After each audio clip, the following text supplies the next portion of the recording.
Today we're working on fixing the broken interior light on our Tune M1. As you can see, these other lights, they're working, but this one here is not working. So usually it's the wire connection here to blame. Sometimes wiggling it will make it work. So you want to pull back the cover that covers the light, and then pull the light strip down. You'll be able to put some adhesive back on it later. And then disconnect the plastic casing that attaches the wires, and you'll see these wires have these little metal ends on them.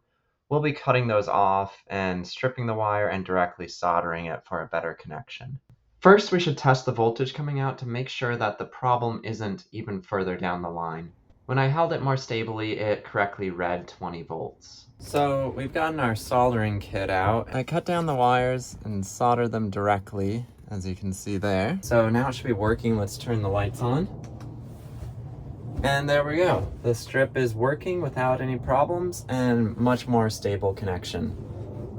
So then I'm just gonna apply a little bit of typical household double-sided tape to the part that I peeled off. It doesn't have to be super strong tape. There we go. And then I'll just press these flaps back on.